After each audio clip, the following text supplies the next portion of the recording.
Hello, and welcome to the first lesson on A Christmas Carol by Charles Dickens. Today we're going to be going through the introduction. So, this is an initial lesson designed to tell you about the key points about the book, to look at some context in terms of Dickens's own life, and to analyse some covers and artwork. So, to start off with, it's helpful to look at a quote from Dickens himself where he talks about the book. This is right at the beginning of the book. So, if you've got a physical copy of it, you should have access to this little preface. So in the preface, he says, I have endeavoured in this ghostly little book to raise the ghost of an idea, which shall not put my readers out of humour with themselves, with each other, with the season, or with me. May it haunt their houses pleasantly, and no one wish to lay it. So let's go through and have a little think about what Dickens means in this preface. So endeavoured just means tried really hard. So he's saying that he's tried really hard in this ghostly little book, and it is a little book, it's a novella, which is a short novel, to raise the ghosts of an idea. So he's trying to put an idea in his readers' minds, and we're going to talk more about that shortly. And he's saying that he hopes that the book will not put readers out of humour with themselves. So basically what that means is he doesn't want readers to be in a bad mood after they've read it, either with themselves, with each other, with the season of course being Christmas, as the title would suggest, A Christmas Carol, or with me. He doesn't want people to be annoyed at him, in other words. So his wish for the book really is to have people haunted, so have people by all means a bit scared, but in a pleasant way, if such a thing is possible. So he wants readers to take away the positives of the book. He doesn't want readers to take the ghostly elements too much to heart. Having said that, though, of course, it is a ghost story. More to come on that later. When he says he doesn't want anyone to lay it, well, lay in this context means to exorcise a spirit of the dead. So, in other words, that's to get rid of the ghost. So, what he's saying is, I hope that my readers won't want to forget the lesson of this book too soon. So, again, we'll come back to exactly what that lesson is as we proceed through the course. And if you'd like an insight into what the whole course involves, all 10 lessons, you can have a little read of this section here. So, moving on to the key points. Any text that you do for GCSE English Literature will require you to look at three key elements. So there are others, but these are the most important aspects you need to consider for any text, be it a novel like this one, or a play, or your poems. So they are the form, structure, and the language. So if we start with form, that's really to do with the type of text that you're looking at. So in the case of A Christmas Carol, I've already mentioned that it's a novella, which is a short novel, but it's also prose. All prose means is that it's a book where the language is written in its ordinary form without metrical structure. So it's not a poem, it's not a play, it's just how a standard novel is typically written. This particular novel has a third person narrator. So there's a distance that's created through that particular form. It's different to, for example, having a first person narrator where you might have a character narrating the story themselves. Third person creates a bit of distance there. Also, the great thing about having a third person narrator is that it sounds really good if you read this book out loud, which is what a lot of people did when they actually purchased the book originally in 1843. A lot of people would sit around by the fire and they would read the book together out loud because it's so short, so you could read it in one sitting. So moving on to structure, I would define the book as being broadly chronological. So what does that mean? Well, mostly it's in time order. There's a progression from Christmas Eve to Christmas Day. However, within the middle, when Scrooge is haunted by the spirits, there are some non-linear sections, so sections that are not in time order. For example, when Scrooge is visited by the first of the three spirits in Stave 2, which is the ghost of Christmas past, he's taken back to his childhood and he's revisiting some key events in his early life. Similarly, when the ghost of Christmas yet to come, the last of the three spirits in Stave 4, visits him, he's shown a potential future. So those parts are technically non-linear, and in fact, that's deliberate on Dickens's part. Why? Because time and the weird way in which it operates is a really important theme in the book. So more to come on that when we do our class on themes. And as you've probably seen, the book is split up into 5 staves, which are similar to chapters, each with a different title. So stave 1 is Marley's Ghost, stave 2, the first of the three spirits, stave 3, the second of the three spirits, stave 4, the last of the three spirits, and stave 5, aptly titled The End of It. Now, moving on to language. This is a really good book to analyse because there are lots of language techniques. In particular, the following. These by no means are the only language techniques, so do look for more, but these are ones that come up a lot in the book. Hyperbole. That's how you pronounce this, by the way. Not that you'll be tested in your pronunciation, but I do hear some people say it's hyperbole. It's actually hyperbole. What is hyperbole then? Over-the-top exaggeration. An example I always use with my students is the difference between I have 100 things to do today versus I have 1,000,000 things to do today. I have 100 things to do today is probably an exaggeration, unless you're someone like Elon Musk, but putting that aside, if you're an average person, you've probably got fewer than 100 things to do in a day. But saying I've got 1,000,000 things to do today is really over the top. It's just an extreme form of exaggeration. So there's a lot of that in the book. A good example would be Bob Cratchit saying that Tiny Tim has been as good as gold and better.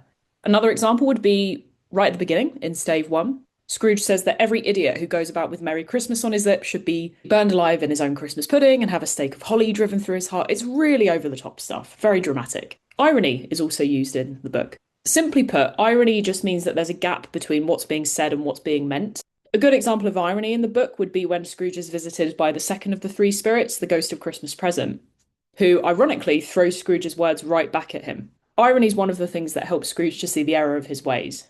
And last but not least, imagery. So Dickens does a wonderful job of painting a picture with his words, which is all imagery really is. And he does this in a variety of different ways, partly with similes, so I gave an example earlier, as good as gold, metaphors, so those are just comparisons that don't use like or as, unlike similes, they're more literal, and symbolism. So we'll talk about symbols when we do our class on themes and symbols later on in the course, but just to give you an example, the children that Scrooge meets when he is with the ghost of Christmas present, they are ignorance and want.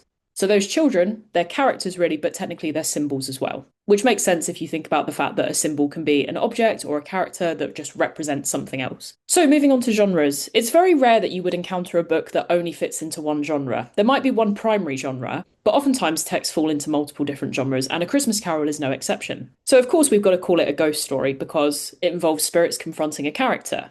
By the way, a really common pub quiz question or Christmas quiz question would be how many ghosts visit Scrooge in A Christmas Carol? Most people will say 3, and you can understand where they're coming from, especially when you look at the titles of the staves. You've got the first of the 3 spirits, the second, the last. But notice there's also Marley's ghost. So technically, Scrooge is actually visited by 4 ghosts. It's just that Marley doesn't have the status of one of the spirits. That's because Marley's role in the book is somewhat different, and we'll talk about this more when we look at character analysis. But essentially, Marley is there to set Scrooge on the path of redemption, which is a key theme that we'll later explore in the course as well. So yes, if you ever do get this question in a quiz, the correct answer is 4, but technically there are 3 spirits, which are the ghost of Christmas past, present, and yet to come. But the idea that they confront Scrooge is key. Characters are meant to learn something from their encounter with the ghost, or ghosts plural, as is the case here. Another genre that A Christmas Carol falls into is the Gothic subgenre. The reason I say subgenre is because Gothic is technically a type of horror. It does the same thing as horror in the sense that it's designed to instill fear in readers, but as Dickens has said in his preface, he doesn't want the haunting to be the primary aspect of this. The more important part of the book is the lesson that we take away from it, which we'll talk about shortly. But nonetheless, there are still very clear moments where Scrooge feels intense fear.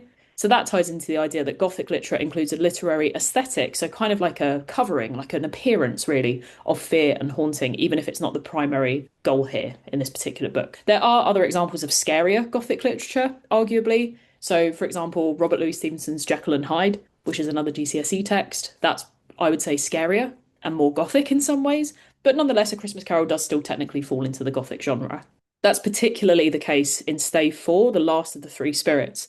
Scrooge essentially encounters the Grim Reaper in the form of the ghost of Christmas yet to come, which is incredibly Gothic, and even the way that the ghost is described as moving, also very Gothic. So if you want some Gothic quotes, I'd recommend looking at Stave 4. And of course, perhaps the primary genre to which A Christmas Carol belongs is the allegory. So what's an allegory? Simply put, it's a story that teaches a moral lesson. Now, obviously, there are all types of lessons that we learn in life. You can have formal lessons at school, less formal lessons that you might just learn from life experience. In this case, a moral lesson is to do with morality, which is our sense of right and wrong. So if we're taught a moral lesson, all that means is that we're being taught how to be better people. And in that sense, that's what the allegory term references.